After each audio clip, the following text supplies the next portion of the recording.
बच्चों को दुआएं, बड़ों को सलाम। फ़िज़ा है मेरा नाम। You are watching morning with Fiza. नाज़रीन, जो हमारा आज का पहला टॉपिक है ना, वो हम सर दर्द के ऊपर बात करेंगे। बहुत सारे लोग आपके सर के दर्द बन जाते हैं, मगर ये वो वाला सर का दर्द नहीं है जिसमें हम बात करेंगे। उसमें हम आधे सर के दर्द की बात करेंगे, ठीक है।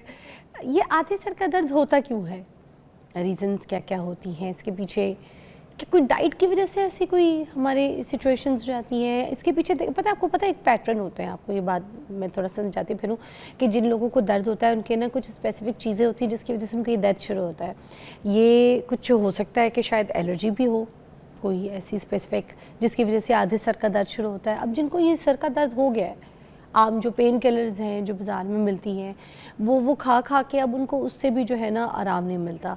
फिर इसकी स्पेसिफिक जो है ना कुछ पेन किलर्स होती हैं जो आम मेडिसिन नहीं होती, डिफरेंट होती हैं, अब वो खानी पड़ती हैं। अब जैसे ये स्टार्ट हो तो फिर इसकी जो मेडिसिन है वो आपको लेनी पड़ती है। अगर आप थोड़ा सा लेट हो जाए ना तो फिर ये आपकी जान को अड़ जाता है, छोड़ता नहीं आपकी जान, बहुत दर्द होता है। आज इस पेन के ऊपर हम बात करेंगे। डॉक्टर सैयद महमूद हमारे साथ मौजूद हैं, पेन मैनेजमेंट एक्सपर्ट हैं। इनसे हम सारी चीज़ें पूछते हैं। अस्सलाम वालेकुम। वालेकुम सलाम। कैसी तबीयत है जी? अल्हम्दुलिल्लाह। मैडम आप सुने ठीक है? बिल्कुल ग्रेट, शुक्र अल्हम्दुलिल्लाह। अच्छा, ये जो दर्द होता है सबसे पहले हम पूछेंगे आधे सर का दर्द क्यों होता है? अच्छा, आपने एक पहले बात की कि हर एक को सर दर्द रीज़न कुछ और होती है। हाँ, अगर हाँ। मैं ये बात कहूँ तो 13 किस्म की हेडेक्स हैं। अच्छा। हेडेक सिंपल एक हेडेक, उसमें से एक जो है जो आपने पहले बताई, जैसे हम उसे कहते हैं टेंशन टाइप हेडेक। अच्छा। This is the most common one. ठीक ठीक है। है, जो आपने एक्सप्लेन। दूसरी जो सवाल आपका था कि जी आधे सर का क्यों दर्द होता है। अच्छा, बेसिकली ये क्लासिकल पिक्चर है हाफ, लेकिन ये सम टाइम दोनों तरफ भी हो सकता है, राइट लेफ्ट भी हो सकता है। बेसिकली इसके अंदर हमारे ब्रेन की जो वेसल्स होती हैं, जो ब्लड सप्लाई कर रही होती हैं, उसके सम टाइम सिकुड़ने से और फैलने से ये ज़्यादा हो जाती है। अच्छा। जिस तरह कि आपने अभी कहा कि खुराक, इसमें डाइट का बड़ा इंपॉर्टेंट रोल है। सम टाइम कुछ ऐसी फूड होती है जो ट्रिगर कर देती है, और ऐसी फूड भी होती है जो इसको रिलीफ भी कर देती है। सो आपको बड़ा सिलेक्टिव होना पड़ता है, ऑब्जर्व करना पड़ता है किस चीज़ से शुरू होती है और किस चीज़ से ख़त्म होती है। हर इंडिविजुअल का फ़र्क है, और सम टाइम हार्मोनल चेंजेस हैं, स्ट्रेस है, और सबसे कॉमन जो मैंने अब देखा है sleep disturbance. Number 2, undue fasting. Some time होता है कि ग्लूकोज की डेफिशिएंसी से, और अगर मैं आज की बात करूं इस मौसम की, ये डिहाइड्रेशन में भी इंक्रीज़ हो जाता है।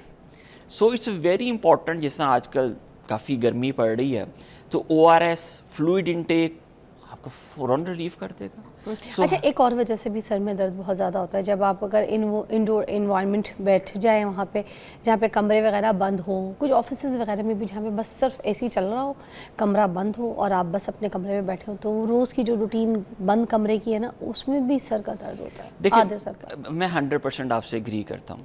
इसमें ट्रिगर कर जाते हैं। हम जो माइग्रेन की बात करते हैं ना, माइग्रेन ये एक डिज़ीज़ है जिससे शुगर, ब्लड प्रेशर हो गया, ठीक है, यू कैन कंट्रोल इट, आप इसे कंट्रोल करेंगे, और ये ट्रिगर करिए, किसी भी चीज़ से ट्रिगर कर सकती है। ये फ्लैशेस ऑफ लाइट से भी ट्रिगर कर जाती है। ये आपके sounds, stress, job related issues. अच्छा, ये जो आपने बात की ना, अच्छा सम टाइम ये सूदिंग इफेक्ट भी होता है। बहुत से जिनको माइग्रेन होता है, आप कभी देखें ना, वो क्या करते हैं, कमरे में जाके लाइटें बंद करके, टीवी बंद करके, मोबाइल भी फ्लाइट मोड करके बैठ जाएंगे, एंड दे फील कंफर्टेबल कि वो कंफर्ट जोन में आना शुरू हो गए। और कुछ लोगों में ये ट्रिगर भी कर जाएगा। अब मैं ये बहुत वेरिएबल है, इंडिविजुअल टू इंडिविजुअल। मैं आपको एग्जांपल अपने बेटे की दे देता हूँ। इस 10 ईयर, मुझे समझ नहीं आती थी, इसके 2 ईयर्स पहले ही स्टार्ट हेडेक एंड वॉमिट। मैं वरीड हुआ कि इसने बाहर से कुछ खा लिया होगा, डायरिया शायरिया ना हो गया हो, लेकिन कोई ऐसे कुछ भी नहीं था। कुछ अर्से बाद दोबारा हुई, फिर मैंने कीनली ऑब्जर्व किया उसको, तो उसकी स्लीप डिस्टर्बेंस से मैंने नोट किया, जिस दिन उसकी स्लीप डिस्टर्ब होती है ना, वो पूरा सोता नहीं है, ही स्टार्ट माइग्रेन। और होता क्या है, जब ये उल्टियाँ करेगा, दवाई दूंगा, पैनाडोल दूंगा, सो जाएगा, 2-3 घंटे सोएगा, इट्स फाइन। सो उसके अंदर जो मैंने आइडेंटिफाई, माइग्रेन का भी जो प्रॉब्लम है वो नींद से ठीक हो जाता है? बिल्कुल होता है। One of the second major reason है स्ट्रेस के बाद, जो अगर मुझसे कोई पूछे, जो हमारे पास पेशेंट, स्लीप डिस्टर्बेंस है। ज़्यादा सोने से भी ज़्यादा। अगर आपकी नींद, मैं अपनी भी बात करता हूँ, आई हैव अ माइग्रेन मुझे, लेकिन मेरी नींद जब होती है मैं 36 आवर्स से ज़्यादा जाग लूँ। हमारी ड्यूटीज़ होती हैं हॉस्पिटल्स में, तो मैंने ये ऑब्ज़र्व किया था जब मैं 36 आवर्स से ज़्यादा जब होते थे ना, I have start classical headache half, और जब मैं 10-12 घंटे सोता हूँ फिर आराम से इट्स सेटल्ड। सो ये आपने आइडेंटिफाई करना है। माइग्रेन के अंदर the most important thing is to identify the factor, क्या चीज़ कर रही है। जैसा फूड की आपने बात की, बहुत से लोगों को आपको बताऊँ फूड के अंदर सबसे ज़्यादा एलर्जिक इज़ विद द चीज़, फिर चॉकलेट। अब बहुत से लोग खाते हैं चीज़ है चॉकलेट। बहुत से सारे बच्चे तो अगर देख लें, अगर किसी को माइग्रेन इशू है तो बच्चे तो चॉकलेट के बगैर रह नहीं सकते डॉक्टर साहब। मैं आपसे 100% एग्री, और यही मैं आपके प्रोग्राम के थ्रू कहना चाहता हूँ। अगर आपके बच्चे बार बार हेडेक की कंप्लेंट करते हैं, ऑब्जर्व करें, क्या ऐसे तो नहीं हुआ कि उन्होंने बर्गर खाया है, पिज़्ज़ा खाया, उसके एक दिन बाद या शाम को रात को उसको हेडेक हो गया, आइडेंटिफाई करें। ये one of the common factor है। अडल्ट की बात करूं अगर मैं, मगर मैं आपको बताऊं, बच्चे जब इस तरह से एड्रेस करवाते हैं ना, तो पेरेंट्स आपको कह देते हैं कि आपको जो है ना ब्लोटिंग हो रही है, गैस हो रही है, उसकी वजह से सर का दर्द शुरू हो गया। नहीं समझते, बोलते हैं ठीक हो जाएगा थोड़ी देर में। देखिए ये फिर क्रॉनिक होता जाएगा। कुछ अरसा हुआ आपको, हर कुछ अरसे बाद आप कहेंगे फूड एलर्जी हो गई थी इसलिए हो रहा था। नहीं, हम जब मेडिसिन के सबसे आपको पता है सबसे अच्छा डॉक्टर कौन होता है, हम जब बात करते हैं सिम्टम को ट्रीट ना करें, डिजीज़ को ट्रीट करें। ब्लोटिंग है, चीज़ें हैं, आप एंटीबायोटिक दे देंगे, ऐसी दवाइयाँ देंगे ब्लोटिंग ना हो, लेकिन फैक्टर वहीं का वहीं पड़ा हुआ है। ये रिपीट होता जाएगा, हर कुछ विस्कस साइकिल बनती जाएगी, और वो फिर क्या करता है, पेरेंट्स एंड बच्चा अडेप्ट कर लेता है। मुझे तो ये होना ही है कि मैं ये करूँगा मुझे हो जाए, अडेप्ट, एक एक्सेप्टेंस आ जाती है जिसको आप इजीली प्रिवेंट कर सकते हैं बाय डाइटरी मॉडिफिकेशन। सो ये बड़ी इंपॉर्टेंट चीज़ है कि आप इससे करें। दूसरी चीज़ जिसका मैंने एक बात कर रहा था, मैंने अपने बेटे की एग्जांपल दी, हम क्या करते हैं उसको होम रेमेडी, मैंने ये आपसे पहले भी एक दफ़ा जिक्र किया था, आपने मुझे इसका बल्कि ज़्यादा अच्छा मुझे नुस्खा दिया था। जिंजर टी, कहवा लेके ना जिंजर का थोड़ा सा दालचीनी और शहद डाल के, ठीक है, हाफ कप इसको मैं देता हूँ, बड़ी मुश्किल से पीता है, लेकिन it's a very good result. आपकी दवाइयों से जान छूट जाएगी। आपका रिलीविंग फैक्टर ये है, हम इसको रूटीन में अब लेकर आते जा रहे हैं, ऐसे घर में एक ट्रेंड बनाते जा रहे हैं, ताकि वो एक रूटीन, पहले तो ना थोड़ा सा मुश्किल से लेता था, अब इस पार्ट ऑफ टेस्ट डेवलप हो गया। मेरा ख्याल है इसको अब कोई 6-7 मंथ हो गए, इससे कोई अटैक नहीं हुआ। सो बाय सिंपल होम रेमेडी में आपके इस शो के तहत लोग आप छोटी सी मॉडिफिकेशन करके आइडेंटिफाई करें एंड मॉडिफाई करें, और ये रेमेडी इस्तेमाल करके देखें, you will feel the difference, कि आप देखेंगे सडनली चीज़ें कैसे चेंज होना शुरू हो गई हैं। आपके बेटे आए हैं, बुला लूँ?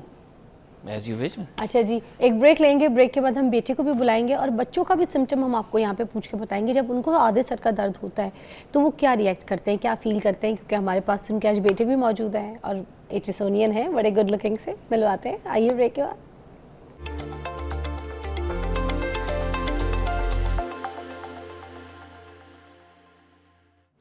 Welcome back. और ज़बरदस्त हमारे साथ जो है डॉक्टर साहब के बेटे भी मौजूद हैं। अस्सलाम वालेकुम, क्या नाम है आपका? इब्राहिम। इब्राहिम, आप कितने साल के हैं? I am 10। और कौन सी क्लास में पढ़ते हैं? 5। माशाल्लाह। तो मुझे बताइए, आपको ये कब से दर्द होता है? आधे सर का दर्द होता है, क्या फील होती है? ये मुझे आधे सर में दर्द होता है। हाँ। और वॉमिटिंग होती है, और हर बार वॉमिटिंग होती है जब दर्द होता है? मोस्टली। और तो स्लीप डिस्टर्बेंस की वजह से मोस्टली। अच्छा, और इसकी वजह से भी आपको स्लीप की डिस्टर्ब होती है? रूटीन जो आप जिस टाइम पे सोते हैं, आपको नींद ना आए सर में दर्द की वजह से? यस। तो फिर आप तो मोस्टली जैसे बच्चे आईपैड पे बैठते होंगे या मोबाइल पे कुछ अपना स्क्रीन टाइम यूज़ करते हैं, तो वो आप तो नहीं कर पाते होंगे? जी। बिल्कुल नहीं, या बहुत कम? नॉर्मल, इतना भी नहीं। अच्छा, तो उस वक्त क्या दिल करता है? लाइट्स ऑफ हो जाएं? लाइट्स ऑफ हो जाएं और सोने का दिल चाहता है। सोने का दिल करता है, जैसे कि आपने बोला कि बच्चों को उस वक्त सुला दिया जाए। ये देखिए, मैंने ये बात की, ट्रिगर आपको पेशेंट को देखना है, ऑब्जर्व करना है। मैं हमेशा कहता हूँ यू आर द बेस्ट जज, आप हैं, आप अपना जज कर सकती हैं। मैं ही इज़ अ किड, मैं ये भी लोगों को बताना चाहता हूँ कि ये बीमारी सिर्फ अडल्ट की नहीं है, ये बच्चों की भी है, and it's a very common. Other factors भी देखने पड़ते हैं, आई साइड हो गया, स्क्रीन टाइम जैसा आपने बात की, लेकिन ज़्यादातर मैंने ऑब्जर्व इसका किया, जैसे रात को देर से सो के सुबह स्कूल, क्योंकि ये सुबह जल्दी उठ जाता है, 5:30 उठ जाता है, लेट सोता है ना, उसके बाद इसको ये हेडेक एंड वॉमिटिंग, और सम टाइम इसको स्कूल में 2-3 दफ़ा इंक्लूडिंग उनकी हॉस्पिटल के अंदर भी इनकी डिस्पेंसरी है वहाँ जाना पड़ता है इसको। दे कॉल्ड अस कि यार ये प्रॉब्लम आ रही है। 1-2 दफ़ा वापस भी लाना पड़ा, आइडेंटिफाई किया व्हाट्स गोइंग ऑन, इसको देखूँ तो सही कि मैं खुद डॉक्टर, फिर हमने ऑब्जर्व किया कि है, और जब आके जब ये सो जाता है 2-3 घंटे सोता है, इज़ एब्सोल्युटली फाइन। और दूसरा हमने जो की, जो उससे मैंने बात की, मैंने कैवे का जिक्र किया कि घर की रेमेडी हमने शुरू की कि थोड़ा सा हम अपनी चीज़ों को फूड और जो नहीं, मील, मगर ये जो अदरक वाला कहवा आप जिस तरह से बोल रहे थे, तो बच्चों के लिए तो बहुत इरिटेटिंग होता है चीज़ें ऐसे पिलाना, तो पी लेते हैं आप?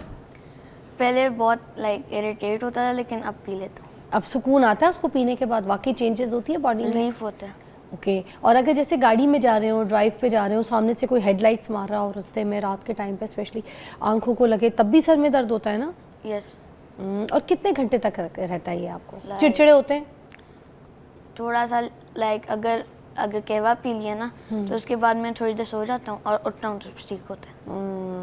अच्छा, मसला देखें ये कि यहाँ पे क्योंकि डॉक्टर साहब हैं, ख़ुद उनके बेटे हैं, तो उन्होंने उधर ही काउंसलिंग करके उसको एड्रेस करके डायग्नोस्ट करके तो बच्चे को घर से देखें ना माहौल ऐसा किया, ट्रीटमेंट ऐसी दी, और हर्बल ट्रीटमेंट्स ख़ास तौर पे, कोई ऐसी मेडिसिन नहीं जो कि आपके लिवर किडनी को ख़राब कर दे, कोई ऐसी पेन किलर्स नहीं। उन्होंने कितनी समझदारी से स्टेप उठाया। हम क्या करते हैं, जब हमारा कोई भी घर में बच्चा बड़ा कोई भी माइग्रेन का या आधे सर के दर्द का उसको कोई इशू शुरू हो जाता है, तो हम सबसे ज़्यादा परेशान हो जाते हैं। हम कहते हैं सारी दुनिया की जहान की जो दवाइयाँ हैं ना, पहले इनको खिला दो। ऐसे ही है? बिल्कुल ऐसे ही है। एंड आप एक प्रॉब्लम में होते हैं, आप अननेसेसरी मेडिसिन खाते हैं, एक और प्रॉब्लम में फंस जाते हैं कि किडनी प्रॉब्लम आ गई, स्टमक प्रॉब्लम आ गई, स्टमक में अल्सर्स बन गए। पेन किलर क्योंकि बहुत ज़्यादा स्टमक में अल्सर करते हैं, तो मोस्ट कॉमन।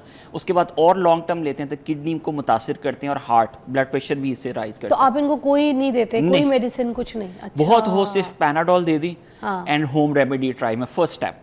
अच्छा, और ये जो सर को दबाने, दिल करता है कोई सर को दबाए? आपके दबाते हैं सर को? दर्द मम्मा कभी कभी। मम्मा दबाती है? फ़र्क पड़ता है फिर उससे दबाने से?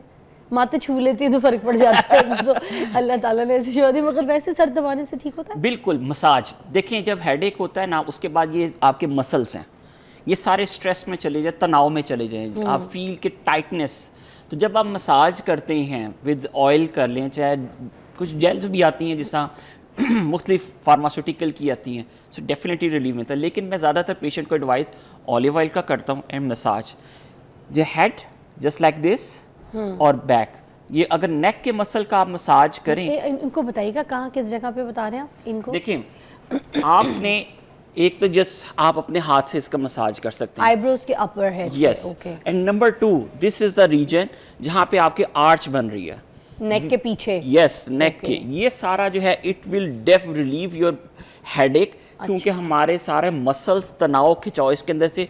इसलिए जब हेडेक होता है ना, लोग नेक और शोल्डर की टाइटनेस की कंप्लेंट करते हैं। ये सारा इससे रिलेटेड है। अच्छा। ये इंटरकनेक्टेड है। तो आप इसका मसाज करेंगे, बैक करेंगे, you will get A relief, क्योंकि जब मसल रिलैक्स करता है ना, उसमें जो टाइटनेस होती है, यू रिलीफ, ब्लड सप्लाई बढ़ती है, उसको ऑक्सीजन ग्लूकोज जाती है और वो हीलिंग होती है, यू फील ये कंफर्टेबल। धूल मिट्टी वगैरह से तो नहीं होता कुछ ऐसा? नहीं, उससे इतना फ़र्क नहीं पड़ता। लेकिन ये आईसाइड होगी, जिससे आपने फ्लैशेस ऑफ लाइट का, सम पीपल को ये ट्रिगर है, तो ट्रिगर एजेंट जो है वो कोई भी हो सकता है, ये आपने आइडेंटिफाई करना है। मगर हो सकता है धूल मिट्टी से भी। 110%। तो आप भी तो हॉर्स राइडिंग वगैरह भी करते हैं, तो आपको कोई इशू तो नहीं होता मट्टी वगैरह से? कोई ऐसे किसी चीज़ की एलर्जी तो नहीं होती? नहीं। All okay. सिर्फ यही होता है कि नींद डिस्टर्ब होती है तो दर्द होता है ना? ओके। अच्छा, तो ये वेरी करता है सिम्टम टू सिम्टम, किसी Yes. को कुछ किस्म की। मगर ये है क्या, बिल्कुल ये एक एलर्जी है, हम इसको कहेंगे क्या? इज दिस एलर्जी और व्हाट? नहीं, इट्स नॉट एलर्जी। आपके ब्रेन की जो शरियानें हैं, नर्व वेसल्स बेसिकली जो ब्लड सप्लाई करती है, उनके फैलाव और कंस्ट्रिक्ट होने से, सिकुड़ने से, क्योंकि कुछ चीज़ें होती हैं पहले जब एलर्जी सी कह लें आप, या जिससे एक ट्रिगर करता है तो ये फैलती हैं। स्पेस कम है, जब फैलती हैं यू फील हेडेक। दवाइयाँ देते हैं उसके साथ श्रिंक करती हैं एंड यू फील रिलीफ। एक क्लोज स्पेस के अंदर जब भी चीज़ फैलेगी यू फील पेन। और जहाँ हम जो दवाइयाँ देते हैं जिससे वो सिकुड़ती हैं, जब सिकुड़ती हैं कंप्रेशन कम होता है एंड यू फील कंफर्टेबल।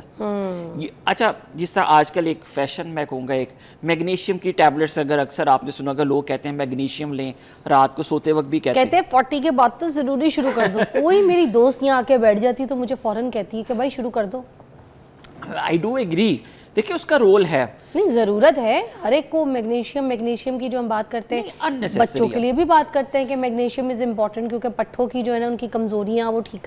अब क्या कर रही है मैग्नीशियम, काम कर भी रही है? अच्छा, मैं इसकी आपको एक एग्जांपल दे दूं। मैं ना घर में मेरी अम्मी को नींद की प्रॉब्लम है, तो कहती है कि मेरी फ्रेंड ने ना बड़ी अच्छी टैबलेट भेजी है। मैंने कहा दिखाएं कौन सी है, वो मैग्नीशियम थी। मैग्नीशियम से अच्छा, लेकिन मैं आपके फिर देखिए मैं कहूँगा मेरी वालदा ने स्टार्ट की, वो ठीक है, उन्होंने कहा कि मुझे बड़ी बाहर से भेजी है। हाँ। ही स्टार्ट कंप्लीटिंग यूरिन रिटेंशन। अच्छा। मैग्नीशियम के साथ एक साइड इफेक्ट आपका यूरिन रिटेंशन भी है, उन्हें पेशाब रुक रुक के आना शुरू हो गया। Okay. I suddenly stop this, मैंने कहा इसको रोके, हमने रोकी, वो ठीक हो गया।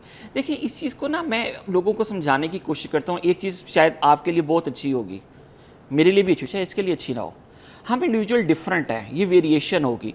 अगर आपने मैग्नीशियम का करना है ना, मैं आपको सही बात बताऊँ, बनाना इज़ ए वेरी गुड। बनाना के अंदर magnesium rich is very good. आप नट्स, अंजीर, बादाम, it's very good for that. Magnesium का बिल्कुल रोल है, मसल रिलैक्स करते हैं, फ्लो बढ़ता है, चीज़ें हैं। लेकिन मुझे लगता है कि सम टाइम कोई चीज़ ना एक फैशन के तौर पे ज़्यादा है, डिज़ायर्ड रिजल्ट उस तरह नहीं है, लेकिन people are using because it's a trend now. अच्छा, अब जैसे मैं बनानाज, आई लव बनानाज, मेरी बेटी के सामने आप रख दें तो वो तो सारा दिन में 12 केले आराम से खा जाती। मैं भी ऐसी थी। अब मुझे क्योंकि लोगों ने बहुत डराना शुरू कर दिया कि शुगर हो जाएगी, इसमें शुगर बहुत ज़्यादा होती है, तो मैं 6-7 किलो पे आ गई हूँ। अगर घर में आ गया, ये हफ्ते में एक बार तो आ ही जाता है, तो वो एक टाइम पे हम रगड़ जाता है, मैं इतने मज़े का लगता है। मगर क्या वाकई बच्चे अगर खा रहे हैं तो वो तो एक्टिविटी कर रहे हैं, काम कर रहे हैं, वो तो सब सही हो जाएगा। मगर अगर मैं केला खा रही हूँ, ठीक है, तो क्या मेरे लिए बहुत मुश्किल है कि हम नहीं खाएं, शुगर हो जाएगी, कोई मसले हो जाएंगे? नहीं, बिल्कुल भी नहीं। मुझे तो देखिए लोगों की फिर मैं अगेन कहूँगा इस ट्रेंड ना, लोग इस तरह की बातें करते हैं या चीज़ें। फ्रूट अल्लाह की नेमत है, बेहतरीन है, और जो गॉड अल्लाह की बनाई हुई चीज़ के अंदर जो चीज़ें क्वांटिटी मैग्नीशियम है, ये एब्जॉर्बेबल है, वो इजीली, ये ह्यूमन मेड है चीज़ें।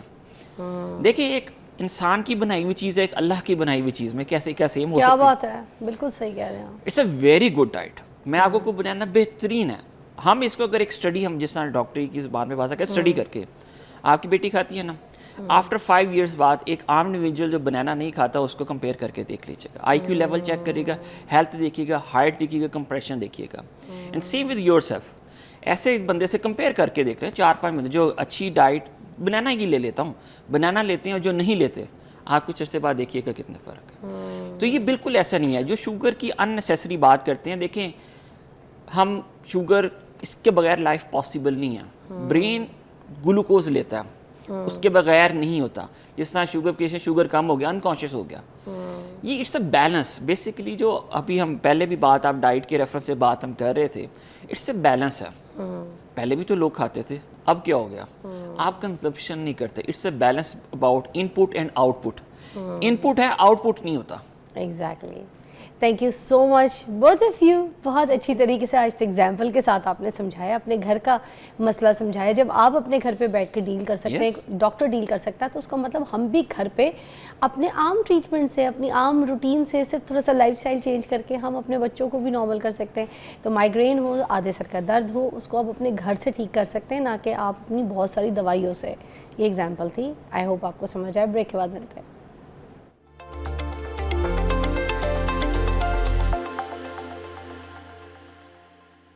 Welcome back, you watching morning with Fiza. नाज़रीन, ज़बरदस्त मेहमान है मेरे पास। अभी एक टॉपिक यहाँ पे एलैबोरेट करना है। जैसे तो वो जिस तरह के मेहमान है ना, उनके साथ ये टॉपिक जब मैं डिस्कस करूँगी तो आप कहेंगे क्यों? क्योंकि सोशल मीडिया पे एक ज़बरदस्त इन्फ्लुएंसर है जो कि बहुत लाइवली अपने कंटेंट की वजह से जाने पहचाने जाते हैं, सबको जोड़ के रखते हैं। बड़ा फैशन चीज़ें, हर तरीके की गुफ्तगू जो है इनके पास से सुनने को मिलती है, मगर पॉजिटिव। मैंने इनको हमेशा पॉजिटिव देखा है, हर एक के लिए। अच्छा, आज का जो टॉपिक है ना, वो ये है कि ड्रग्स, ये जो कॉलेज, यूनिवर्सिटीज़ और ये जो जनरेशन है हमारी, यंग जनरेशन, वहाँ पर इन तक ये ड्रग्स की जो सप्लाई है ये बहुत ज़्यादा बढ़ गई है नाज़रीन। अब अगर यूनिवर्सिटीज़ हैं, ठीक है, उनमें बाहर अगर आप कभी निकले ना, तो वहाँ पर अक्सर बहुत से लोग फिर रहे होते हैं जिन लोगों को पता है कि इन लोगों के पास ये जो है ना ऐसी इन्फॉर्मेशन रख रहे हैं कि जो यूनिवर्सिटी के बाहर जाके कोई हो सकता है वो रेडी वाला, खोखे वाला, कोई दुकानदार, कोई किसी को बहाने से किसी बच्चे को पिक करने के बहाने आया है, या फिर किसी का कोई ड्राइवर भी हो सकता है जो कि आप तक जो है ना ड्रग्स आपके हाथ में पकड़ाते हैं। अच्छा, ये जो नौजवान स्टूडेंट्स होते हैं ना, इन सबको पता होता है कि कहाँ से इनको ये ड्रग्स मिल जाएगी, कहाँ से मिल जाएगी, और एक पूरा नेटवर्क बना होता है ऐसे लोगों का जिनको सबको पता होता है कि कौन कौन से बंदे बाहर खड़े हैं और किन किन लोगों से मुझे भी ड्रग्स जो है ना प्रोवाइड हो सकती है। अब आइस का नशा हो गया, कोकेन का नशा हो गया, चर्च का नशा हो गया, ठीक है, अफीम हो गई, गांजा हो गया, इस तरह की सारी चीज़ें जो है ना यूनिवर्सिटीज़ के बाहर से ईजीली अवेलेबल हो जाती हैं। या फिर अगर बाहर ना भी मिले ना तो कुछ ऐसे डीलर्स होते हैं जिनको आप फ़ोन करें और वो आपको आपकी लोकेशन तक पहुंचा के चले जाते हैं ये सारा ड्रग्स, ये सारा सामान माल। तो आज इस पर बात करते हैं। मेरे पास मौजूद है ज़बरदस्त जी खान, डॉक्टर जी खान। कैसे? Alhamdulillah, I'm good. How are you? I'm perfectly You look fine. pretty. आपका स्टाइल क्या बोलता है फिर अच्छा, आप? मेरा और आपका इत्तेफाक से मैच हो जाता है, देखिए, है ना? White and pink. क्या जबरदस्त कंट्रास्ट हो गया जी खान। एग्जैक्टली। अच्छा, आप कह रही थी कि आप लोग कहेंगे कि इस टॉपिक पे क्यों हमने एक शो में बोला था कि अब हम हर मंथ एक दो दफा बैठा करेंगे। हाँ। तो मुझसे काफी लोग पूछे थे आप और फिजा का बड़ा अच्छा केमिस्ट्री होती है और वो बड़ा एंजॉय करते हैं मेरी और आपकी रील्स, तो उन्होंने कहा आप क्यों नहीं बैठते? तो मैं कहता हूँ थोड़ा डिस्टेंस पे होने की वजह से वो चीजें स्ट्रीमलाइन नहीं हो पा रही, मगर मैंने कहा आप मेरी कोशिश होगी कि मैं स्ट्रीमलाइन करूं और रेगुलर जब भी मैं लाहौर में हूं या प्लान करके तो मैं आया करूं, क्योंकि people want to see us आप together. जो है ना पूरे दुनिया के सारे खित्ते में घूम रहे होते हैं, पेशावर हो गया, नॉर्दर्न एरियाज हो गया, पाकिस्तान, हर एक के लोगों से आप तबकों से मिलते हैं। Exactly. आपको हर चीज़ का सिचुएशनली देख के पता होता है कि कोई कहाँ कैसे क्यों रह रहा है, जी। क्या चीज़ क्यों इस्तेमाल हो रही है और कोई ऐसा क्यों है। बिल्कुल। तो आज आप मुझे बताएं कि और मैं ये बात भी, आप कहते हैं सीरियस टॉपिक, मैं तो अपनी सीरियस बातों की वजह से ज्यादा लोग मुझे पसंद करते हैं जब मैं, वाह, नहीं और आपका कंटेंट बहुत और मैं लाइवली जरा है, खरी खरी वेरी लाइवली लाइवली के अलावा जो मैं बातें करता हूँ, खरी खरी मेरे लोग दुश्मन भी बन जाते हैं अक्सर। अच्छा? लोग मुझे एक बड़े सीनियर एक्टर ने एक दिन रात को 3 बजे कॉल की, मैं उनका नाम नहीं लूंगा, मेरे बड़े अच्छे बहुत सीनियर एक्टर है, ए लिस्टर है,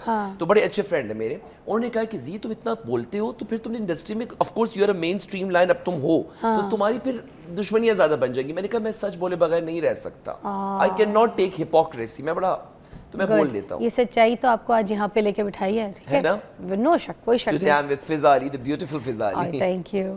अच्छा, आज का टॉपिक क्योंकि ड्रग्स के ऊपर है, तो आज हम मुझे ये पूछे बताइएगा कि जो नौजवान नस्ल है इन तक ये ड्रग्स कौन पहुँचा रहा है?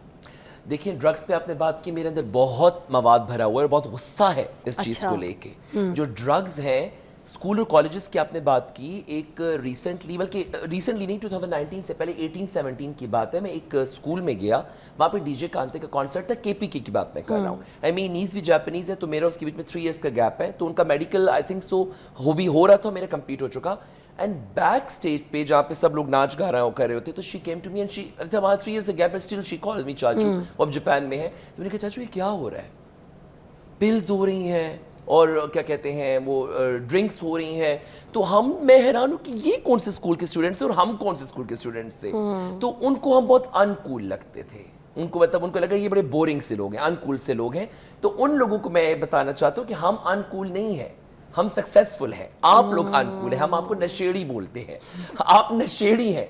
अभी कुछ दिन पहले एक पार्टी में मुझे फ्रेंड ने बुलाया, डोंट अटेंड पार्टीज अलॉट, लेकिन मैं कभी कभी डिप्रेशन में चला जाऊँ तो जरा गैदरिंग में चला जाता हूँ, तो उससे मुझे कहा कि आ जाओ। मैंने कहा यार देखो वहाँ पे सब रेगुलर लोग होंगे, एक सेलिब्रिटी और रेगुलर लोगों का वो पार्टी में कोई इम्तिजाज बनता नहीं है, मैं भी ऑकवर्ड में हो जाऊँ तो सामने वाली बेफिक खिंच से जाते हैं, कहते नहीं आओ बड़ा मजा होगा आ जाओ। तो मैं इस वीकेंड था तो मैं बहुत डिप्रेशन में था, तो मैं रात को 1 बजे पार्टी में चला गया।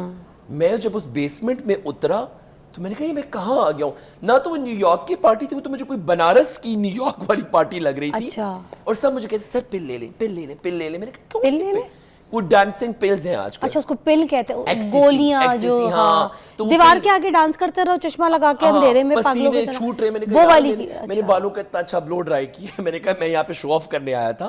मैंने कहा ऐसी पार्टी हो जहाँ पे 3-4 काम के लोग हो, मतलब आंखों में आंखें डाले, स्माइल करे, थोड़ा नखरे दिखाए, थोड़ा ये टेंट्रम दिखाए, ये तुमका अंधेरा और एक धुआं और पिल्स। तो पिल ले ले, बड़ी अच्छी इंटरनेशनल लेवल की पिल है, तुम भी इंजॉय करोगे। मैंने कहा भाई मुझे, तो लड़की आगे से आके मुझे कहती my God he is so boring and so uncool. अब शी नो दैट, वो मेरी कहीं ना कहीं फैन भी You're है। not taking a pill, people saying you're uncool. I am uncool, that girl came to me because एक तो सेलिब्रिटी जेलिसी भी लोगों में आ जाती है ना कि मतलब अपने अपने लिए होगा सेलिब्रिटी, जबकि मैं सेलिब्रिटी टेंटम्स नहीं दिखा रहा था, I was being very nice but I don't take pill. तो मैं सडनली उस पार्टी में एक बोरिंग और अनकूल इंसान कहलाने लगा। अच्छा, हम ब्रेक के बाद एक और भी बात करेंगे कि कोई अगर आपका दोस्त या कोई आपकी गैदरिंग में चर्च पी रहा और आप नहीं पी रहे ना, तो कहते ये हैं कि उतना ही असर है, आप पिए ना पिए, आपको भी समझे आप चर्च पी रहे हैं सिर्फ उसके धुएं की वजह से। तो खैर हम इसके ऊपर चर्च को ब्रेक तो के जो बाद ड्रग बात अभी करते लेते हैं। भी नहीं है, चर्च को तो एक रिलैक्सेशन एंजियोलिटिक लिया जाता है। जबकि ड्रग ही है ना, देखें। हाँ। बात करते हैं इस पे, आइए जी।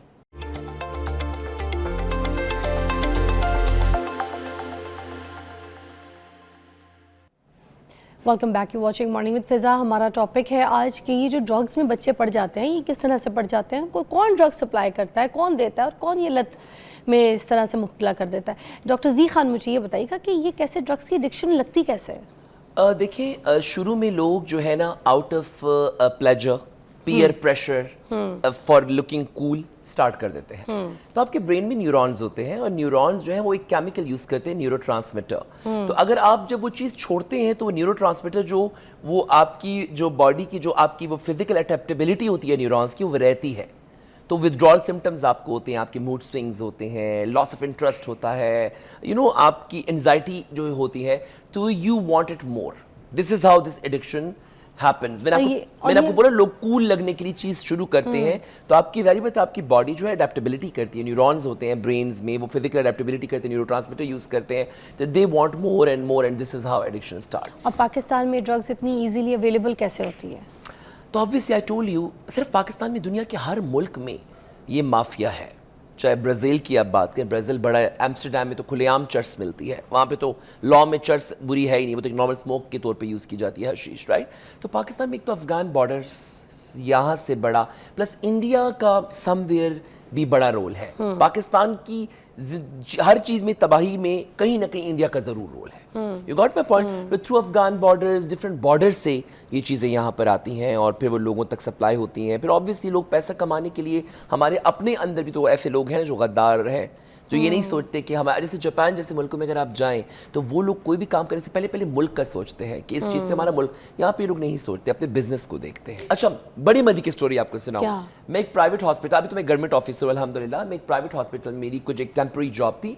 एक बहुत खूबसूरत लड़का, क्या उसकी पर्सनैलिटी थी, वो अपने आप को ट्रोमॉल एंड ग्रेविनेड लगाता था। ट्रोमॉल ग्रेविनेड पेन किलर और जो वॉमिट की लगाई जाती, ट्रोमॉल खुद लगाता था, वो खुद को खुद लगाता। तो एक दिन उसने वेन की जगह आर्टरी में लगा दी, फिर उसका गैंग्रीनस हो गया। उसका हाथ काटना पड़ा। एक डॉक्टर, MBBS डॉक्टर, यार मैंने उसकी फैमिली का वो पेन देखा, उसके भाई का वो रोना, उसका हाथ, उस बंदे का एक एटीट्यूड भी था, अपने आप को हीरो समझता था। देखे इतना सीवियर हो जाता है, हाथ काटना पड़ जाता है। तो बस वो आर्टरी में चला गया था ना, आर्टरी देखिए वेन में हम नॉर्मल लगा, वो आर्टरी में चला गया, तो फिर पूरा एक मेडिकल वो है मैकेनिज्म है। तो देखिए जो लड़की मुझे कही थी ना कि यू लुक अनकूल, ये होता है कूल लोगों के साथ, और वो भी कूल था। क्या उसकी पर्सनैलिटी, तब क्या फायदा आपका एक हाथ कट गया। एक डॉक्टर है, एक डॉक्टर का हाथ कट जाए तो खुद सोचे इतनी मेहनत माँ बाप ने की होती है, थोड़ा सा सोच समझ के। मैं ये नहीं कह रहा कि ठीक है आप फौरन ही शरीफ बच्चे रातों रात बन जाए, मगर थोड़ा, यार मैं और आप भी तो हैं, हम इस इंडस्ट्री में, हमसे ज्यादा कौन दुनिया फिरता है, हम कितने मॉडर्न है, हमने तो कभी ये लत खुद को नहीं लगने दी। शुक्र अल्हम्दुलिल्लाह। मगर देखें हम बुराई को बुराई समझते हैं और कहते भी, और हम यूथ को रोकते भी हैं। क्यों? हमारी परवरिश, ये परवरिश, हम ये जितने पेरेंट्स घर वालों को देखना है। हाँ, ये जो मोबाइलें लोगों को पकड़ा दी हैं, हमें तो पता है, हम तो कहानी घर घर के साथ भी कभी बहुत भी चुप के पीछे से देखते थे कि हमें कोई देखने नहीं दे रहा होता था। सो और ये जो टीचर्स है ना, ये जो बड़े स्कूल सिस्टम में लाखों की फीसें बच्चों से ले रहे हैं और उन बच्चों को कुछ बोल नहीं पाते, उनको पता है कि पेरेंट्स हमारी वेलफेयर का हिस्सा है। तो इनको पता होता है कि बच्चे, ये बच्चे फलाना बच्चा जो है ड्रग्स में लगा हुआ है। हमारे टीचर्स तो हमें आंख निकालते हैं, बातें आजकल के टीचर्स तो फ्रेंड्स, उनको पता ही तो अमीर बाप का बच्चा है और हम में से कुछ कहेंगे तो प्रॉब्लम बनेगा, वो तो फ्रेंड्स हैं, कोई चेक एंड बैलेंस ही नहीं रहा ना। भाई मुझे तो याद है, मेरी उस्तानी तो ऐसी होती थी, जो टीचर थी God. मेरी शक्ल देखती थी, वो पहचान जाती थी कि इसको आज याद नहीं, उसी वक्त मुझे खड़ा करके पूछती थी तुम ही सुनाओ। I love my teachers. मेरी बहन है के बच्चों को पढ़ा रही होती, मैंने कहा आप क्या पढ़ा रही हो तुम, इसके आज ये एग्जाम, आज A लेवल है, ये है, आज इतनी फीस। मैंने कहा बस ये तो ड्रामा। मैंने कहा हम तो साल में 3 exam, first term, mid term और फाइनल एग्जाम होता था, और एंड के महीने में बैठ के पढ़ता और मैं फर्स्ट भी आ जाता था। आज मैं डॉक्टर भी बन गया। ये कौन सी पढ़ाई है जो पढ़ पढ़ के थक भी नहीं रहे और इनकी पोजीशन भी नहीं आ रही और खराब हो रहे, मोबाइल है और ऐसी ऐसी बातें उन बच्चों को पता है। वो बातें हम अपने टाइम में कर ही नहीं सकते थे। कर ही नहीं सकते थे। अच्छा मुझे बताइए, लड़कियां भी आपने देखा है आजकल लड़कियां भी ड्रग्स में लड़कियां पड़ तो गई हैं? ज्यादा, लड़की तो मगर जब मुझे आपने ब्रेक के बाद पूरी डिटेल में लड़की जब बताना। नशा करने पे आती है तो वो लड़के से ज्यादा खतरनाक होती ओए है। होए, अच्छा चले जी, ब्रेक के बाद लड़कियों के नशों पे बात करते हैं। आइए जी।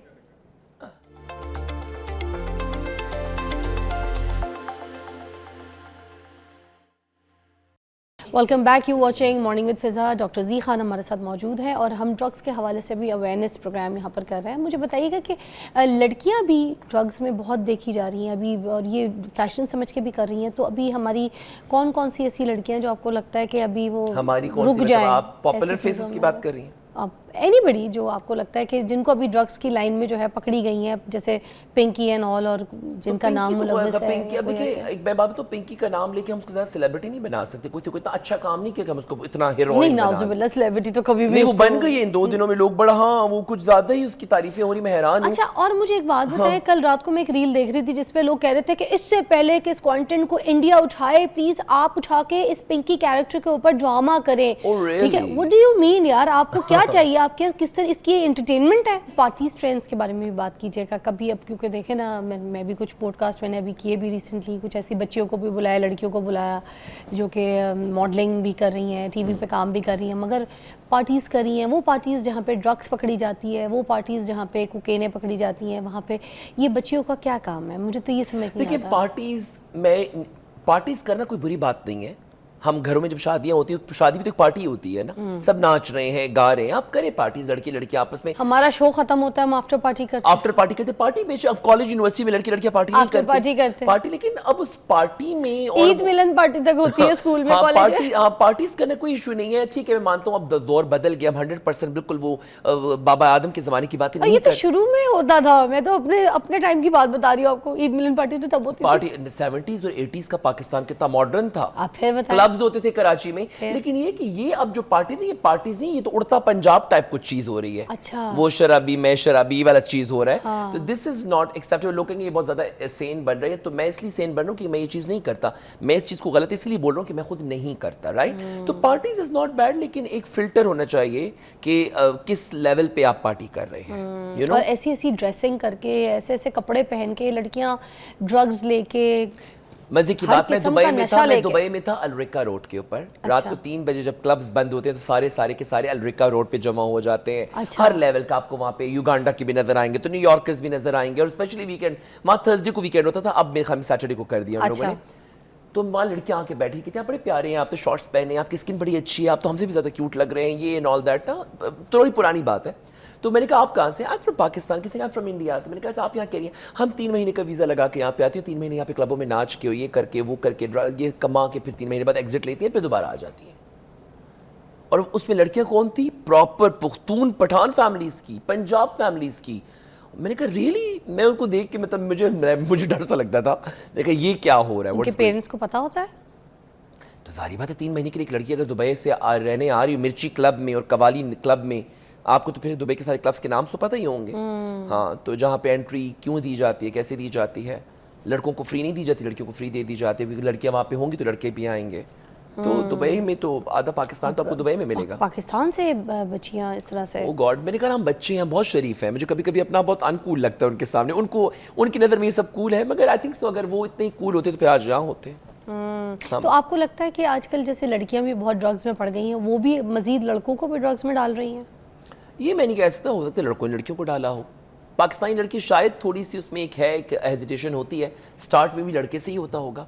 लड़की लड़कियों, लड़कों को भी आजकल वही लड़कियां अच्छी लगती हैं ना, थोड़ा उनके साथ अय्याशी करती हैं। लड़कियों को भी वो लड़के बड़े कूल लगते हैं जो सिगरेट एक हाथ में पकड़े पहले हुए हों। जमाने में तो लड़की जो बट्टा हिलाती थी और चुपके से पहाड़ के पीछे देखती थी, और लड़का कहता था पूजा और आवाजें लगाता था, और वो अब शादी इनको शरीफ से करनी है, गर्लफ्रेंड इनको अयाश वाली चाहिए। लेकिन मैंने आजकल ये मेरे 2 फ्रेंड से कहते यार, मैंने तो अपनी वाइफ को भी इस चीज पे लगाया हुआ है। हाँ, मेरे एक बेगमों को?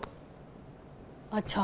मैं तो हर किस्म के लोगों में उठता बैठता हूँ, मेरा पब्लिक प्रोफेशन भी है, लोगों के साथ मेरा इंटरेक्शन होता रहता है। आप वाली बात, मैं बहुत ट्रैवल करता हूँ, लोगों से मिलना, मैं दोस्तियाँ सबसे रखता हूँ। मैं उन पार्टी से भी जाता हूँ जहाँ ये सब होता है, मैं नहीं करता। अच्छा, बेगमों को इसलिए लगा दिया ना ताकि बेगम हमें रोके ना, खुद भी करे साथ। हाँ, बेगम भी बस मिल के सुट्टे लगा रहे हैं, एंजॉय कर। अब मेरा एक और दोस्त है, वो ये कहेगा कि मेरे बारे में बात करे, मैं नाम नहीं ले रहा, तुम्हारा डोंट माइंड, पठान है, बड़ा हाई प्रोफाइल पाकिस्तान के top of the line business politician की बेटों के साथ पढ़ चुका है, उसकी मिसेज और ये दोनों ड्रग्स करते थे, चरसे और नशे और चरसे नशे। फिर इतनी इनमें डिफरेंसेस आए कि अब उनकी सेपरेशन हो गई है, बेटा एक के पास है, बेटी एक के पास है, और पेरेंट्स भी काफ़ी वो थे। तो मैंने कहा तुमने अपने हाथ से अपनी बीवी को अपने सर पे चढ़ाया। देखिए पाकिस्तान, अब आप भी एक बहुत बड़ी एक्ट्रेस है, लेकिन शादी के बाद आपको पता है कि आपके हस्बैंड के क्या हकूक, क्या आपकी क्या, अल्लाह ताला ने ये चीज़ें रखी हुई है ना, अल्लाह की कोई मसलियत होगी इसमें। तुमने अपनी बीवी को नशेड़ी बना दिया और रातों को तुम लोग सोटे लगा रहे हो, पार्टी में ले जा रहे हो, अब वो तो तुम्हारे सर पे दंदन आएगी। तुमने अपने सारे सीक्रेट्स वो तो उनकी सेपरेट। तो आजकल तो ये बहुत बहुत कुछ हो रहा है आजकल। मेरे मियाँ को तो मेरे साथ सिर्फ खेलने कूदने का शौक है, वो मुझे यही कहते हैं आओ क्रिकेट खेलो, फुटबॉल खेलो, फिजा ये करो। आपके मियाँ तो बड़े क्यूट स्पोर्टिव से हैं, स्पोर्टी से ये कलाबाजियां मार रहे होते हैं, आई हैव सीन दैट। अब उन्होंने नई इलेक्ट्रिक स्कूटीज ली हुई हैं और चीजें ली हुई हैं, वो मुझे कह रहे हैं आ जाओ पहुंचो तुम्हारी और फरार आप की बड़ा ले एंजॉय ली। करिए अपनी मैरिड लाइफ को, लोग बड़ा इंस्पायर हो रहे हैं और आपको देख के मेरा शादी करने को अब दिल कर रहा है। कर ले याद है रमजान से पहले हमने यहाँ पे बातें की थी कि शादी तो मुझे, आप मजाक में शादी कर भी गई। कर ले शादी बहुत अच्छी चीज है, करनी चाहिए। शादी करके मैं फिर वलीमा आके इधर 24 न्यूज़ पे ही दूंगा। शादी के लिए हम उधर आएंगे, वलीमे के लिए आप आ जाइए। चलो थैंक यू सो मच, बहुत अच्छी तरीके से आपने यूथ को समझाया, खुद यंग है डॉक्टर जी खान, और अपना मैसेज भी उन्होंने रख के अपनी ज़िंदगी का आप लोगों को सामने दिया कि जब वो काम कर सकते हैं, मीडिया में भी हैं और डॉक्टर भी हैं और कोई बुरी आदत में नहीं है, तो आप लोग क्यों बुरी आदतों में पलते हैं? ज़रूरत नहीं है इन चीज़ों की। खुदारा अगर आपका कोई दोस्त आपको अपनी लत के चक्कर में, अपनी गैदरिंग के चक्कर में आपको कुछ पिलाता है, तो आप उसकी दी हुई चीज़ को ना लें। आप अपने ख़ानदान, अपनी इज़्ज़त, अपना घर, अपना माहौल, अपनी चीज़ें देखें कि आपको आपके पेरेंट्स ने कितनी मुश्किलों से पाला है, किस तरीके से आपकी ब्रॉटअप की है। तो आप प्लीज़ उनकी इज़्ज़त के खातिर, अपनी सेहत के खातिर, ठीक है, और अपने म्यार के खातिर, कि आपका क्या म्यार रह जाएगा लोगों में, सबके सामने के लोग कहेंगे पीता पिलाता है, नशे करता है, ड्रग लेता है। अपनी इज़्ज़त भी रखें, खुदा के लिए ऐसी चीज़ों में ना पड़ें। अपना ख्याल रखें। ब्रेक के बाद मिलते हैं।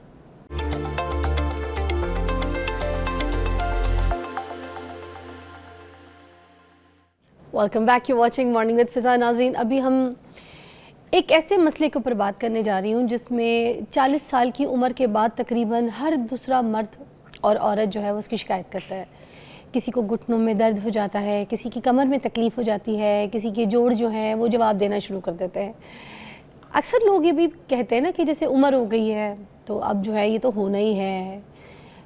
अब सवाल ये है कि ये दर्द शुरू होता ही क्यों है? इसकी वजह बढ़ती हुई उम्र है, हमारी खुराक है, या फिर हमारी ऐसी तर्ज ज़िंदगी, हमारा लाइफस्टाइल ऐसा है जिसकी वजह से ये चीज़ें शुरू होती है? वर्जिश की कमी, कैल्शियम की कमी, या फिर और ऐसा क्या मसला है जिसकी वजह से ये सवाल जो है ना मेरे दिमाग में आया कि मुझे आज इस पे सेगमेंट करना चाहिए। तो हम अब ये पूछते हैं कि 40 साल के बाद ही हड्डियाँ और जोड़ कमज़ोर होना क्यों शुरू हो जाते हैं, और ज़्यादा ये ख़वातीन में देखा जाता है, आपको पता है? और हम अपनी रोज़मर्रा की जो ज़िंदगी है उसमें कौन सी ऐसी तब्दीलियाँ ला सकते हैं जिससे इस तकलीफ़ से जो है ना ख़ास तौर पे औरतों को बचाया जा सके? ये सेगमेंट ज़रूर देखिएगा। इस पर बात करने के लिए मेरे पास प्रोफेसर डॉक्टर अशरफ निज़ामी साहब और ऑर्थोपेडिक सर्जन हैं, नामवर, और किसी तारुफ के मोहताज नहीं। आज हमारे शो पे बताएंगे कि औरतों में ख़ास तौर पे क्यों ज़्यादा इश्यूज़ हैं। अस्सलाम वालेकुम। अस्सलाम वालेकुम जी। अच्छा, ये बताइएगा कि 40 साल के बाद क्यों कहते हैं कोलेजन ख़त्म हो रहा है, हड्डियों की जो है ना मिक ख़त्म हो जाती है, तो ये सारी बातें एक देखें, ऐसा है कि जस्ट साइंस के अंदर एक लैंड मार्क रखती है, बिफोर 40 अबव 40 कोई ना कोई तो एक लाइन रखनी थी कि उसके बाद चीज़ें जो एक चेंजेस आती हैं ह्यूमन बॉडीज़ के अंदर, और पर्टिकुलर जैसा आपने तस्करा किया कि ख़वातीन के अंदर ये ज़्यादा देखने में आता है। ख़वातीन के लिए मैं अर्ज़ करूँ कि दिस इज़ द एज कि जब उनके साथ हार्मोनल चेंजेस आना होती हैं, and it is we call as a pre menopause age. जबकि ख़वातीन के अय्याम वगैरह बंद होते हैं तो उसके पहले जो होता है वो शुरू हो जाता है प्रोसेस चेंज होने के लिए। Majority of the cases, it does not mean by कि हर 40 साल की खातून या मर्द जो है वो इसके साथ सफरिंग करेगा। आपने देखा होगा कि वो लोग कि दुनिया के अंदर हम देखते हैं जिनकी डाइट ठीक है, जो एक्सरसाइज करते हैं, अपनी रूटीन ज़िंदगी की नॉर्मल रखते हैं, और सबसे ज़्यादा जो इम्पोर्टेंट है कि उनके बिहेवियर ज़िंदगी के बारे में जो है वो सेहतमंदाना होते हैं।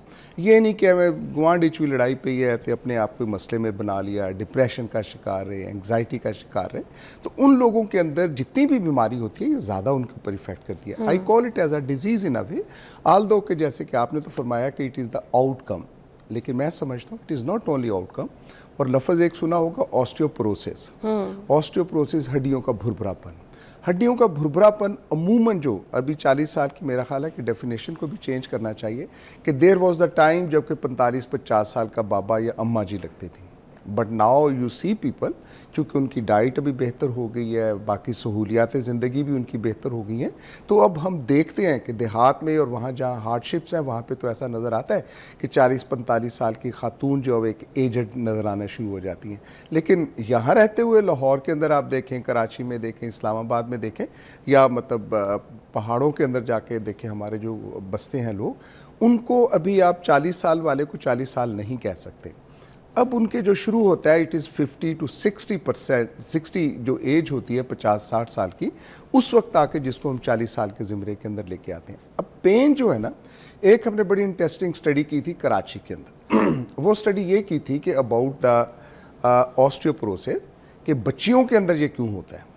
वो बच्चियां जो रात को लेट जागती हैं, सुबह देर तक सोती हैं, कर्टन्स अपने बंद रखते हैं कि सूरज चाचू कहीं आके जगा ना दे, तो उनके अंदर ये हड्डियों की कमज़ोरी का एलिमेंट, पट्ठों के दर्द का element, it was higher than a normal person, जो कि हम शुरू से आप अभी मैं सुन रहा था कि बचपन की बातें कर रही थी कि early to bed and early to rise. अगर कोई शख्स ऐसा करता है कि बेड के उसे आराम से जल्दी सोने के लिए जाता है, ईशा के बाद अमूमन देहात के अंदर तो लोग सो जाते हैं और फजर से पहले उठ जाते हैं, और अगर आपकी देहात की ज़िंदगी का थोड़ा सा भी एक्सपीरियंस हो तो उस वक्त तो सूरज चढ़ने से पहले ही लोग अपनी फसलों की तरफ रवाना हो जाते हैं, ऐसे ही है। काम काज करते हैं 11-12 बजे और 2 बजे तक तो वो काम ख़त्म कर चुके बिल्कुल। होते हैं। और ये कुदरत ने निज़ाम रखा हुआ है कि आपकी मैक्सिमम जो कुव्वत है, ये सलाहियत है काम करने की, ये 1-2 बजे से पहले है, और उसके बाद ये आहिस्ता आहिस्ता ड्रॉप आउट होना चाहिए, शुरू हो जाती है, ढलनी शुरू हो जाती है। अच्छा। अब शहरों के अंदर अनफॉर्चुनेटली जो एक बन गया है, फिर ये ऑनलाइन वाला सिस्टम आ गया है, लाइफस्टाइल सारी वैसा रात नहीं को है। जागना है, आपके मोबाइल्स हैं या जो भी आपने स्टडीज़ करनी है उसके साथ जागते हैं, तो that has change our life over here. Although कि आई बिलीव कि अभी लोगों का रहन सहन, लोगों की डाइट मच बेटर, अभी फाइनेंशियल कंडीशन उस तरह की ख़राब नहीं है जो आज से कोई 50-60 साल पहले हुआ करती थी कि मतलब किसी ने चटनी के साथ रोटी खानी है, प्याज तोड़ के खानी। नो डाउट कि there is a segment of society कि जहाँ पे अभी तक है, अभी भी पाकिस्तान हमारा मुल्क जो है मेल न्यूट्रिशन के अंदर और स्टंटेड ग्रोथ के अंदर जो है we are on a very higher level. 40%, more than 40% हमारे बच्चे जो हैं कहाँ पे कमी कहाँ पे आ रही है ये मेल न्यूट्रिशन आई की? थिंक इसके साथ जो माँ है ना, हमारी माँ को अपना हीरोइज़म जो है ना बड़ा पसंद है। माँ क्या करती है, सबसे पहले अपने खामदे नामदार के लिए अच्छा सा हिस्सा हांडी का, मैं एक लोअर मिडिल क्लास की बात कर रहा हूँ, उसके लिए वो रखेगी, अच्छी फिर बोटियां उसका निकालेगी, पहले नामदार निकालेगी। बेटा, बेटे के लिए बहुत अच्छा है, फिर जब बचेगा तो उसकी बेटी के लिए, और सबसे आखिर में अगर बेचारी पहुँच के खाएगी तो अपने लिए या किसी बच्चे ने छोड़ दिया तो वो खाएगी। हाँ, सही कह रहे हैं। फीमेल इज अ प्रेग्नेंट, तो that is the time when she has to look after her. उसके घर वालों को उसका ख्याल रखना चाहिए, लेकिन हमारे यहाँ अनफॉर्चुनेटली ऐसा नहीं है। होता। बच्चे कि की नशोनुमा पे बात एक ही करते हैं, चीज़ जिस कहते हैं भी, हाँ। दादियाँ नानियाँ जो भी हैं कि हमने भी बच्चे जने हैं तो तुम कोई अनोखे तो नहीं हो।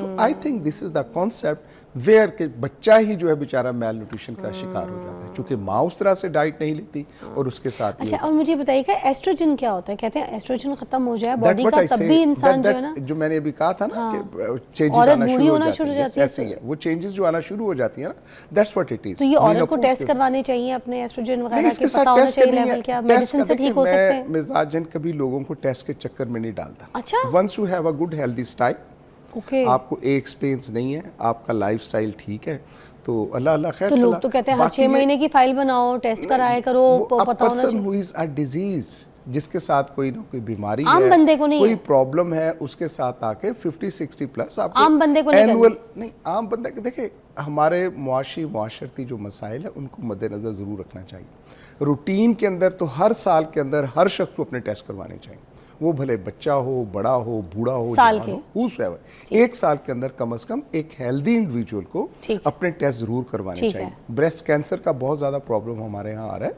तो ब्रेस्ट क्लिनिक्स भी बने हैं, तो ब्रेस्ट कैंसर की खातिर भी खवातीन को अवेयरनेस दे दे के डॉक्टर तो तक गए हैं, टू बी वेरी फ्रैंक, कि बीबीओ अपना खुद ब खुद तो आप ज़रा देख लो, एग्जामिन कर लो अपने आप को, अगर कोई प्रॉब्लम होता है। But unfortunately still we are on a very backward, और बाकी उसके साथ हैं कि मसाइल और उस स्टेज के अंदर हॉस्पिटल के आते हैं जबकि कुछ किया भी नहीं जा सकता। मतलब you have to go for very painful, वो सारी कंडीशंस होती हैं। तो हैविंग सेड कि ये जो एक्स होती हैं, अगर बॉडी एक्स होती हैं तो उसकी खातिर सिर्फ और सिर्फ अपना लाइफस्टाइल चेंज करो। अगर कोई जागता है और कहता है मेरे सर में दर्द है, तो भाई नींद पूरी कर लो, एक्सरसाइज करो सुबह के वक्त। अल्लाह का शुक्र है कि हमारे यहाँ मतलब जो है ग्राउंड्स हैं, ग्रीनरी है, मौसम अच्छा है। अब जो यूरोपियन गोरा जो है उसने अपने अंदर बना के एक कंपोज किस्म की उसको, क्योंकि उनके पास तो सूरज नहीं है बाहर जाने के लिए, रोशनी भी नहीं है, तो लिहाजा व्हाट दे मेड इट, उन्होंने जिम बना ली, अपने घरों के अंदर भी बना ली और जाके जिम। हमारे यहाँ अल्लाह के फजल अच्छा, से जिनसे शौकीन सवाल बना मुझे लिए। याद आया कि मेरी एक दोस्त है, उनकी सवाल- भाभी है, वो शी इज़ अबाउट कोई 55। मैं बल्कि सवाल ब्रेक के बाद करती हूँ, आइए।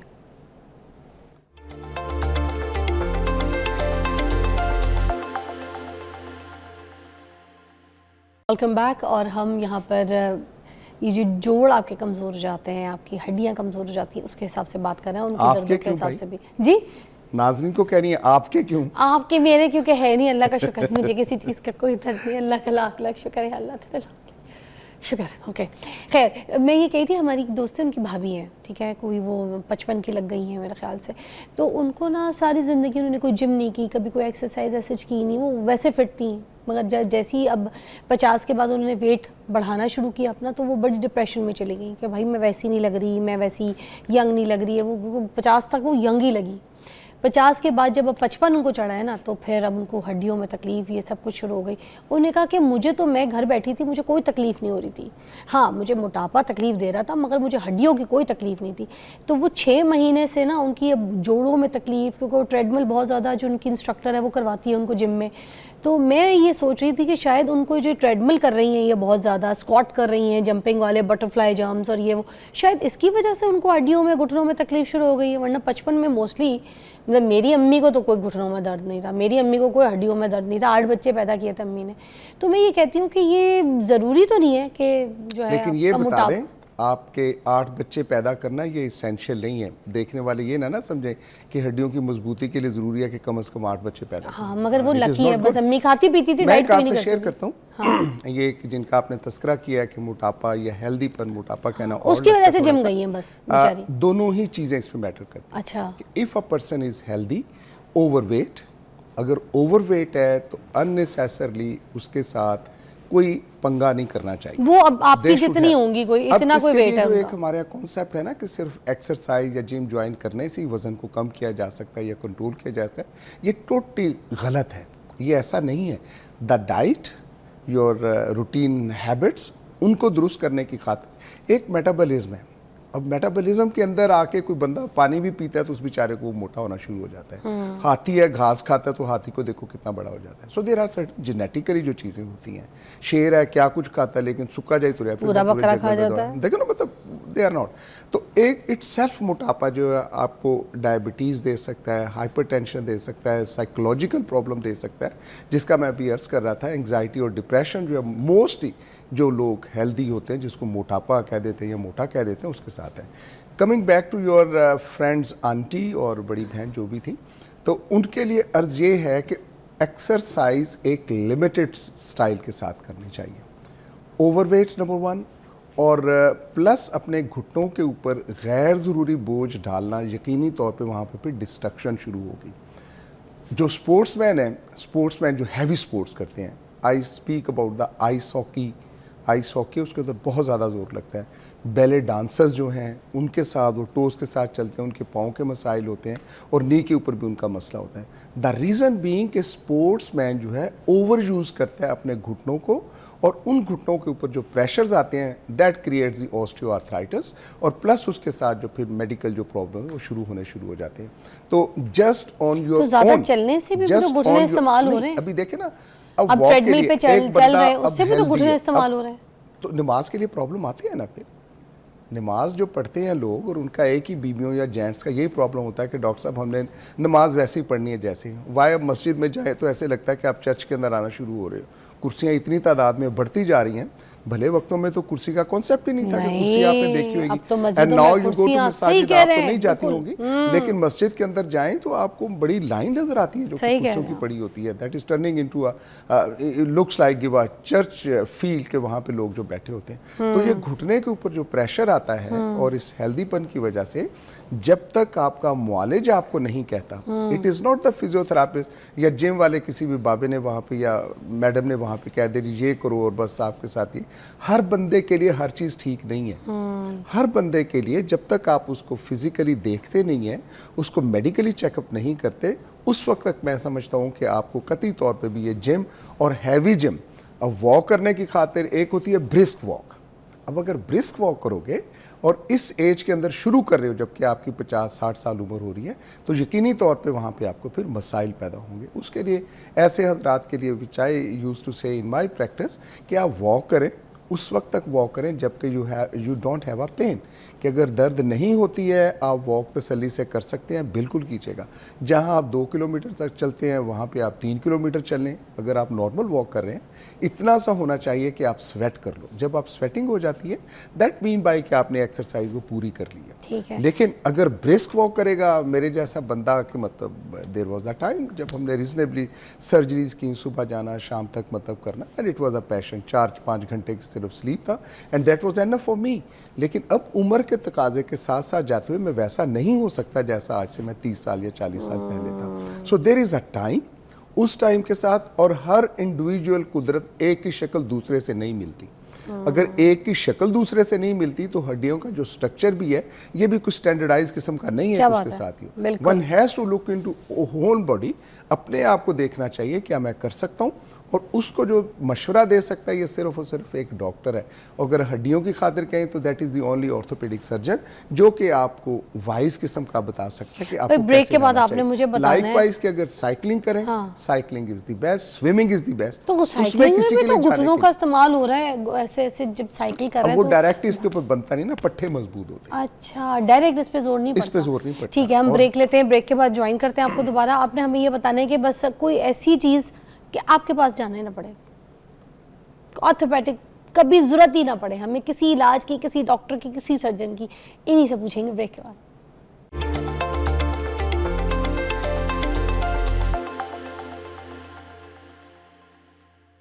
Welcome back, you watching morning with Fiza. मगर नाज़रीन, एक ऐसा सवाल करने लगी हूँ जिसके बाद जो है ना आपके जो गट्टे गोडे हैं ना वो मजबूत हो जाएंगे। कोई ऐसी खुराक बता दें आप मुझे जिससे हमारे जो ये जोड़ हैं ये मजबूत हो जाएं। कोई ऐसी खुराक कुछ तो होगी।